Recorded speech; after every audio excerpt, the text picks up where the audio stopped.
Selamat siang, Bang Andre. Perkenalkan kami dari kelompok Amarcu. Kami dari Lab 6. Izinkan kami perkenalan dulu. Kami ada 4 orang. Yang pertama saya selaku moderator, Randy Januar Temanurung. Lalu ada teman saya Muhammad Afana Piga dan Juan Carlos Simanung Khalid. Lalu ada Michael Gasia Ginting. Nah, jadi kami memilih topik game, Bang, di UAS Project Lab PBO kali ini. Jadi di sini kami sudah mengerjakan yang namanya website untuk mencari teman mabar itu. Jadi langsung saja kita masuk ke presentasinya. Nah, di sini itu ada menu login. Menu login dan create akun. Coba kita langsung login aja karena sudah coba ke create akunnya dulu lah. Nampilin create akunnya. Tampilan aja.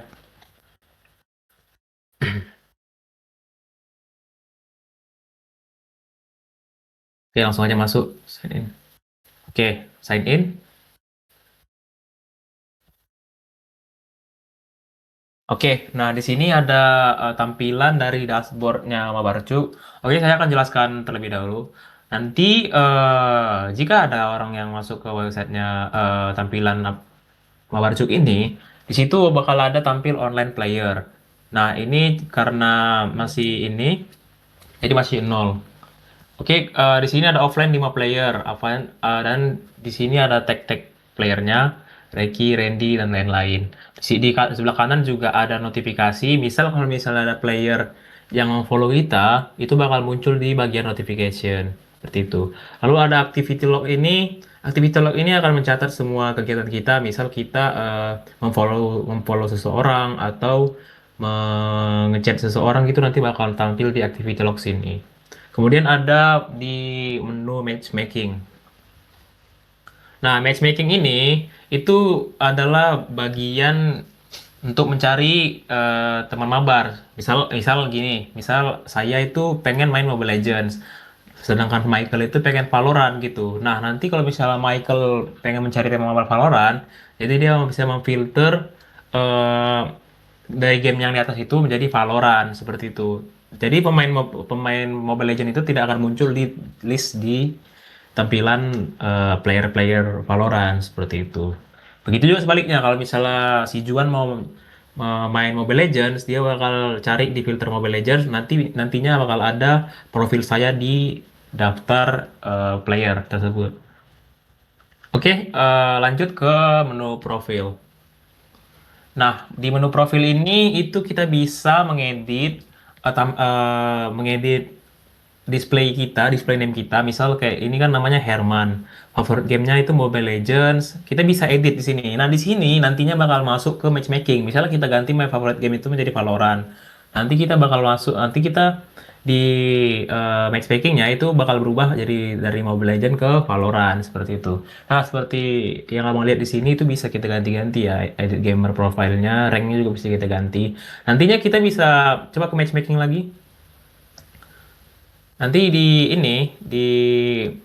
tampilan di tampilan ranknya itu bakal bisa ke filter. Misal kalau rank kita immortal, kita tinggal cari aja immortal seperti itu. Oke, langsung ke global chat. Nah, global chat ini itu seperti global chatnya game pada umumnya, yang dimana kita berinteraksi kepada dari semua player yang bergabung ke Mabarcuk. Jadi kalau misalnya ada player Mobile Legends atau player Valorant juga bisa saling chat di sini seperti itu. Coba ketik sesuatu. Di sini kita tes. Nah, kita bisa send juga. Itu emot bisa kah? Bisa ya. Oke, masih dalam ini pengembangan. Lanjut ke bagian private chat. Nah, private chat ini kita buat simple lah seperti Discord atau WA. Man to man lah istilahnya. Eh, Pribadi lah gitu. PC lah. Jadi kalau misalnya ada teman kita yang online di sini, kita bisa chat melalui akun kita sendiri. Nanti kalau misalnya pesan yang diterima teman kita itu bakal muncul di bagian notification. Seperti itu. Kayak misalnya Avan message you seperti itu. Oke, lanjut ke party room. Nah, di sini party room itu kita tidak perlu masuk ke harus harus mendaftarkan diri kita sebagai pemain Mobile Legends gitu. Di sini tuh kita bisa create room kayak gini. Ini kan kan create room kan, create Mobile Legends, coba create Mobile Legends, ranknya bebas, role dibutuhkan juga bebas. Dan jadi nanti kalau misalnya ada player yang ingin join, itu tinggal join aja, nggak perlu ngechat-ngechat yang bersangkutan seperti itu. Jadi ini bisa juga ditujukan untuk misal kita pengen main nanti jam 8 malam gitu. Sedangkan sekarang masih jam 2 siang. Nanti kita bisa buat create room dulu di sini dan jamnya nanti bisa kita atur untuk apa malam-malam seperti itu. Oke, langsung ke friend list dong. Nah, di friend list ini tuh kita bisa melihat nantinya ada daftar teman-teman kita seperti itu. Eh, jadi di sini ada tampilan friend list. Coba ke friend list. Nah, nanti jadi kalau misalnya Avan nih nanti bakal nge-add aku, kan harus aku ACC dulu kan. Kalau misalnya sudah saya ACC, di bagian friends database-nya ini di situ bakal muncul nama Avan seperti itu. Atau Juan juga nge-add kita dan kita terima.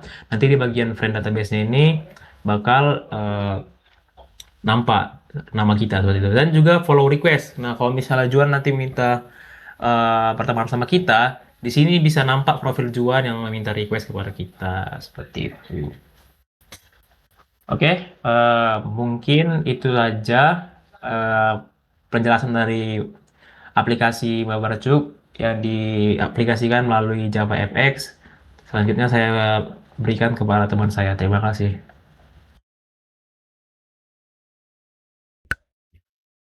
Selanjutnya saya akan menjelaskan ide dasar dan tujuan aplikasi. Nah, ide pembuatan aplikasi ini berasal dari masalah yang sering dialami pemain game online. Seringkali pemain tidak memiliki teman bermain, sulit mencari pemain dengan rank yang sama, membutuhkan role tertentu, dan kesulitan berkomunikasi dengan pemain lain. Karena itu, kami membuat platform yang dapat mempertemukan pemain berdasarkan kebutuhan mereka. Tujuan aplikasi ini adalah mempermudah pencarian teman mabar, mempermudah komunikasi antar pemain, menyediakan sistem fitur, menyediakan komunitas dan chat berdasarkan game. Terus saya akan menjelaskan workflow dan alur kerja aplikasi. Nah, langkah pertama itu user melakukan registrasi akun, terus data user akan disimpan ke database H2 menggunakan JPA Hibernate. Terus langkah kedua, user melakukan login, password akan diverifikasi menggunakan Bcrypt password encoder. Langkah ketiga, setelah login, user masuk ke dashboard. Setelah itu dashboard menampilkan player online, player offline, aktivitas, notifikasi. Terus langkah keempat, user dapat membuka matchmaking.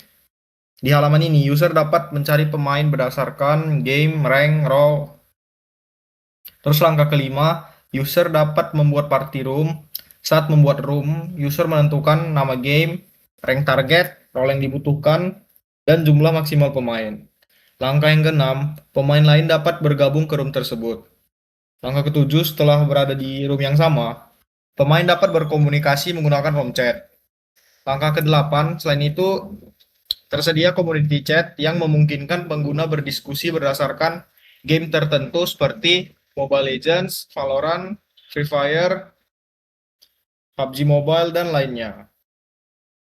Selanjutnya saya akan menjelaskan demo fitur utama.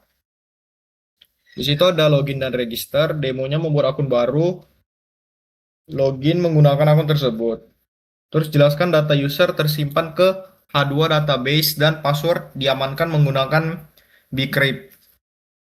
Terus di dashboard, demonya itu menampilkan player online, menampilkan player offline, dan menampilkan notifikasi. Di situ data ditarik dari database menggunakan repository dan service layer. Terus ada matchmaking, itu demonya cari pemain berdasarkan game, cari pemain berdasarkan rank, cari pemain berdasarkan role, dan party demo. Dan selanjutnya ada party room. Itu demonya buat room, tentukan game, tentukan max player. Selanjutnya ada community chat. Itu demonya pilih komunitas Mobile Legends, kirim pesan, pindah ke komunitas Valorant, dan tunjukkan bahwa chat berbeda. Terus ada menu profil, itu demonya edit profil, ubah rank, ubah role, dan ubah game favorit. Selanjutnya akan dijelaskan oleh teman saya. Selanjutnya, penjelasan teknologi yang digunakan. Yang pertama ada JavaFX digunakan untuk membangun antarmuka aplikasi, contohnya dashboard view FXML, chat view FXML. Terus ada Spring Boot digunakan sebagai backend, contohnya ada pada Spring Boot application, public class backend application. Terus Spring Boot itu menangani service, repository, security, H2 database. Terus keuntungannya itu ringan, cepat, tidak perlu instalasi server, JPA Hibernate digunakan sebagai ORMS, contohnya entity, public class user, dan public interface user repository. Terus yang keenam, pemenuhan kriteria tugas. Kriteria pertama itu menggunakan JavaFX. Terpenuhi yang berada pada seluruh tampilan yang digunakan.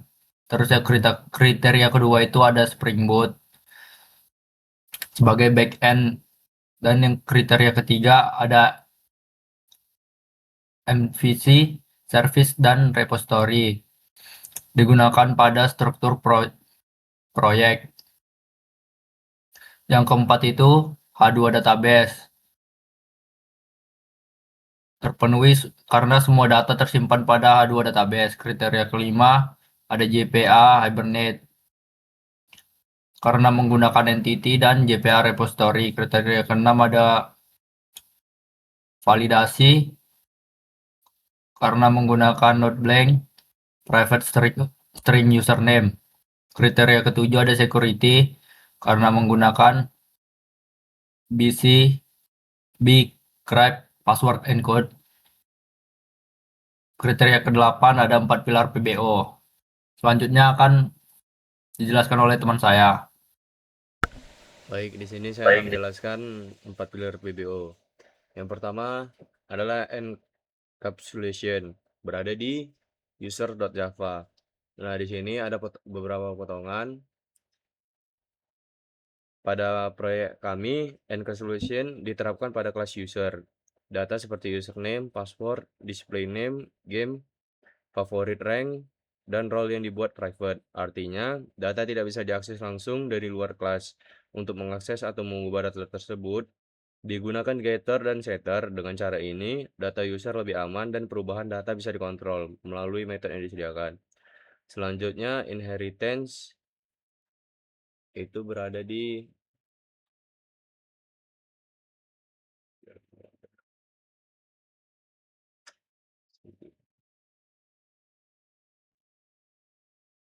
Nah, di potongan kode ini,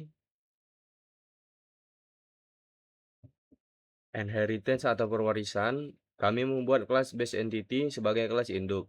Kelas ini berisi atribut umum seperti ID, kemudian kelas lain seperti user, party room, chat message.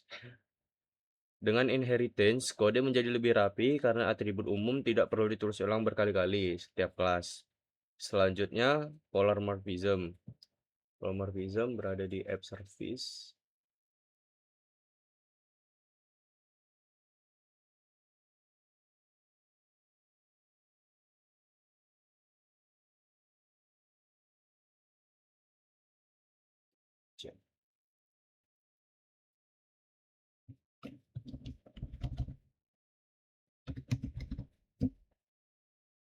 Nah, di potongan kode ini, polymorphism diterapkan melalui metode overloading. Contohnya ada pada metode add ini. Di app service, metode pertama menerima dua parameter, yaitu sender dan message. Metode kedua ini memiliki nama yang sama, tetapi menerima 3 parameter, yaitu sender, channel, dan message. Dengan begitu, metode yang sama bisa digunakan dalam kondisi berbeda. Jika channel tidak dikirim, maka sistem otomatis menggunakan channel default Mobile Legends. Lalu selanjutnya abstraction.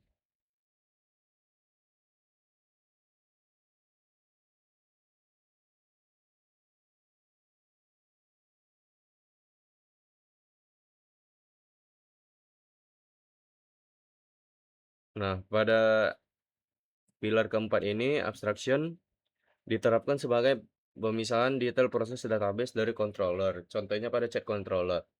Controller hanya memanggil database as chat, controller tidak perlu tahu bagaimana data chat disimpan, SQL apa yang dijalankan, atau table apa yang digunakan. Detail tersebut disembunyikan di app service dan repository. Dengan abstraction, kode menjadi lebih mudah dipahami, lebih rapi, dan mudah dikembangkan. Baik, sekian dari saya. Selanjutnya akan dilanjutkan oleh teman saya. Baik Bang Andre, sekiranya segitu aja dari presentasi kelompok Mabarcuk yang kami buat. Jika ada salah kata mohon dimaafkan. Selamat siang Bang Andre, terima kasih.